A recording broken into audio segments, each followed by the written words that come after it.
नमस्कार साथियों, आप सभी का स्वागत करता हूं एग्री स्कूल फॉर्म के यूट्यूब चैनल में।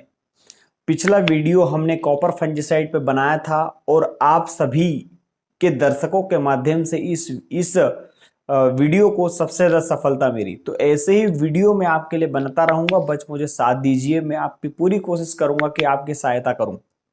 आज के वीडियो में मैं चर्चा करने वाला हूं पौधे में। प्लांट हमारे लिए सबसे महत्वपूर्ण है, तो उसमें स्ट्रेस की कंडीशन बनती है। अभी मैंने देखा है कि कहीं कहीं पानी लगातार कमी देखी गई है, ड्रॉट की कंडीशन बन रही है, सूखे की कंडीशन बन रही है।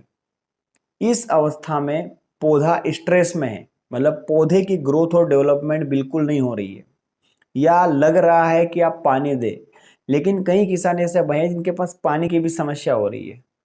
तो क्या ऐसे आयाम है प्रिवेंटिव, जिनके माध्यम से कुछ हद तक जो जमीन में नमी बची हुई है या पौधे के माध्यम से जो पानी इन्वायरमेंट में उड़ रहा है उसको बचाकर हम हमारे पौधे को स्ट्रेस रहित कर सकते हैं।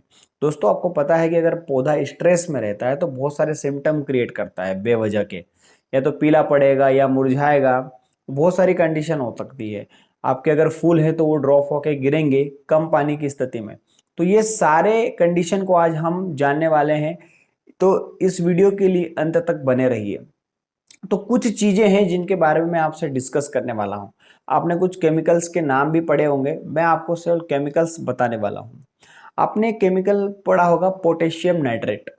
पोटेशियम पोटेशियम को समझिए। पोटेशियम का रोल पौधे में बहुत ज्यादा है। जैसे हम बात करते हैं पत्तियां, आपने देखी होगी, उसमें होती है स्टोमेटा, मतलब जैसे हमारे शरीर में छोटे छोटे छिद्र होते हैं, वैसे ही पत्तियों के ऊपरी और निचली सतह पर छिद्र होते हैं, और इस छिद्र से पानी ज्यादा उड़ता है। उसको, उस गति को बोलते हैं हम ट्रांसपायरेशन। ठीक है, उस गति को हम बोलते हैं ट्रांसपायरेशन। तो जितना जो पौधे से पानी उड़ता है वो इन छोटे छोटे छेद या पौधों के तने से पानी उड़ता है। तो इसे हमें रोकना पड़ेगा, इसका हमें मैनेजमेंट करना पड़ेगा। दूसरा, जमीन से भी पानी जब ज्यादा धूप रहती है तो वो उड़ता है। तो इस कंडीशन में पौधे या पौधे के आसपास के जो इन्वायरमेंट है वो सूखे की स्थिति में आ जाता है। तो पोटेशियम का जो मेन काम है वो है स्टोमेटा को बंद करवाना। पौधे में जो स्टोमेटा है उसको बंद करवाने का काम करता है, और हाइड्रोजन को बाहर निकाल के पोटेशियम की एंट्री हो जाती है। तो ये एक थोड़ा सा साइंटिफिक है। तो पोटेशियम नाइट्रेट आपने एक पढ़ा होगा, जिसे आप बोलते हैं 13-0-45। ठीक है, 13-0-45 आपने एक वाटर सॉल्युबल तत्व पढ़ा होगा, जिसमें 13% नाइट्रोजन है और 45% फास्फोर है। तो इस पोटेशियम नाइट्रेट नाइट्रेट का हम उपयोग करते हैं, पहला। दूसरा, हम उपयोग कर सकते हैं सिलिकॉन। सिलिकॉन बहुत महत्वपूर्ण है, अलग से इसके ऊपर मैं एक वीडियो भी बनाने वाला हूं कि सिलिकॉन आपकी खेती के लिए कितना महत्वपूर्ण हो सकता है, आपकी मिर्ची की खेती के लिए कितना महत्वपूर्ण हो सकता है। सिलिकॉन के दो तीन काम इंपॉर्टेंट है। एक तो एक पोटास की अवेलेबिलिटी को बढ़ाता है, फास्फोरस की अवेलेबिलिटी को बढ़ाता है, कैल्शियम की अवेलेबिलिटी को बढ़ाता है, साथ में पौधे की जो पत्तियां होती है उनको थिकर और लंबी बनाने का काम करता है, प्लस एक लेयर बनाने का काम करते हैं, जैसे फिल्म कह देते हैं। तो सिलिकॉन का भी यही काम है कि वो पौधे के ऊपर एक लेयर बना देता है, जिससे पानी ज्यादा उड़ता नहीं है। और पौधे जब हम देखते हैं, जब सिलिकॉन का स्प्रे करवाते हैं तो पौधा बहुत ही चमकीला हमें दिखता है। तो सूखे की अवस्था में भी हमें चमकीला देखने को मिलता है। तीसरा है थायो यूरिया। आपने थायो यूरिया का नाम सुना होगा, मार्केट में आपको मिल जाते हैं, किसी प्रोडक्ट्स में आप देखेंगे तो थायो यूरिया भी आपको मिलेगा। तो थायो यूरिया यूरिया से बहुत अलग है, इसमें भी नाइट्रोजन ज्यादा पाया जाता है, 36.8% के आसपास। लेकिन यह पौधे के ग्रोथ और विकास के साथ, जब पौधा स्ट्रेस की कंडीशन में होता है, सूखे की कंडीशन में होता है, या पौधे में कम पानी से सर्वाइव करता है, उस स्थिति में हम थायो यूरिया कह दे देंगे तो डेफिनेटली हमारा सूखा से निजात पा सकती है। इसके बाद आता है ग्लिसरीन। ग्लिसरीन अगर आपको मिल जाए तो ग्लिसरीन की भी यही कंडीशन है कि ग्लिसरीन भी पौधे में जो सूखे की कंडीशन है उसको बचाने का काम करता है। आगे हमारा हार्मोन है प्रोलिन। प्रोलिन भी एक हार्मोन मिलता है, अगर आप पत्तियों में देखेंगे, आप कहीं मार्केट में सर्च करेंगे तो आपको इसको मिल जाएगा। प्रोलिन भी एक एमिनो एसिड है, एमिनो एसिड है एक। और प्रोलिन एक प्रकार का हम एब्सिसिक एसिड कहते हैं, जो पौधे में स्टोमेटा को क्लोजिंग करने का काम करता है, स्टोमेटा को ओपन और खुला रखने का काम करता है। जब अधिक धूप की स्थिति होती है तो हमारे स्टोमेटा जितने बंद हो गए उतना हमें फायदा मिलेगा। तो अब दोस्तों मैं आपको एक चीज ये बताना इनकी यूज कैसे करना है। आप किस इनमें से किसी एक या दो का आप यूज करें तो आपको मैं इजीली वे में बताऊं तो आप दो चीजों का आसानी से यूज करें आपके खेतों में। सबसे पहला 13-0-45। यदि आपकी फसल 30 दिन से ऊपर हो गई है तो आप 13-0-45 का उपयोग करेंगे। तो 13-0-45 जब उपयोग करेंगे तो ज्यादा से ज्यादा पौधे में जितना भी पानी है वो ज्यादा उड़ेगा नहीं, प्लस आपके जमीन को पौधों को नाइट्रोजन भी मिलेगा, पोटाशियम मिलेगा, साथ में आपको डिसीज रेसिस्टेंसी भी मिलेगी, कीड़ों के प्रति थोड़ा सा रेसिस्टेंसी मिलेगी, और जितने भी दूसरे न्यूट्रिएंट्स है उनके जो वाटर और मोमेंट है, न्यूट्रिएंट मोमेंट है, वो पोटाशियम बढ़ा देगा। साथ में नाइट्रोजन जो आप दे रहे हो ये वेजिटेटिव ग्रोथ बढ़ाने का काम करेगा।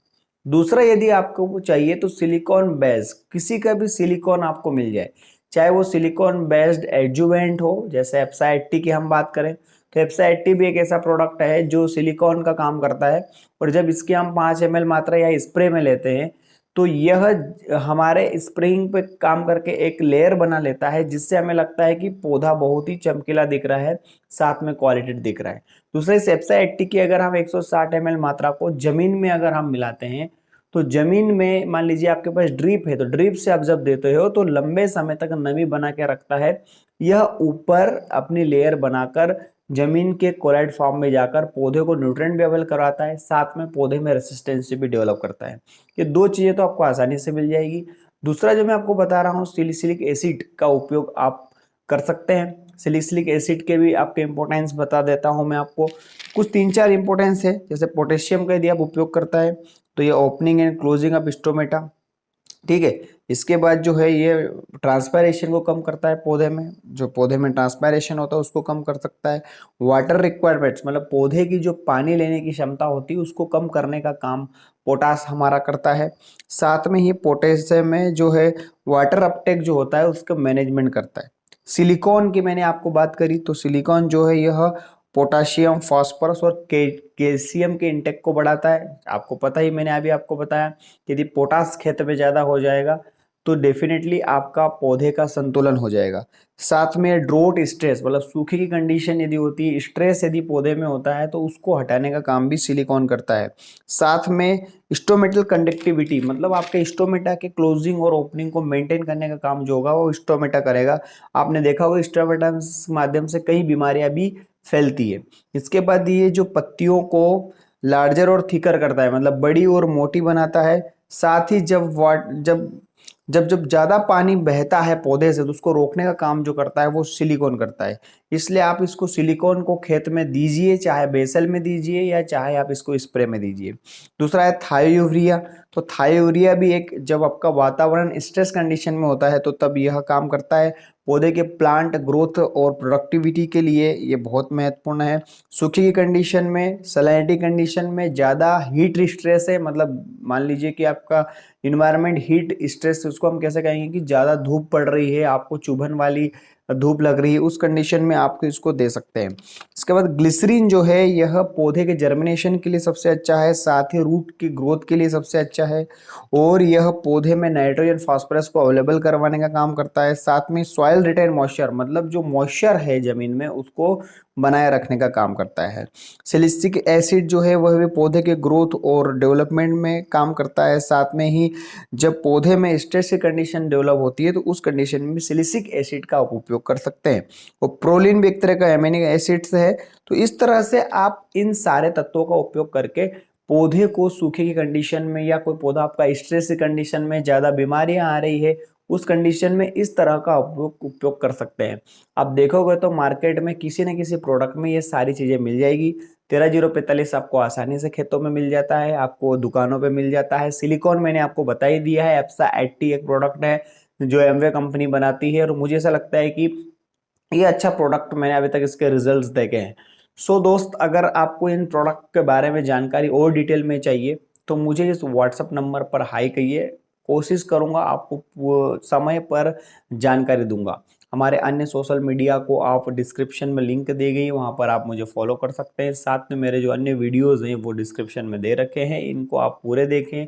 मिर्ची पर आप एक्सपर्ट बनिए और दो आपके अन्य किसानों को भी सहायता करिए।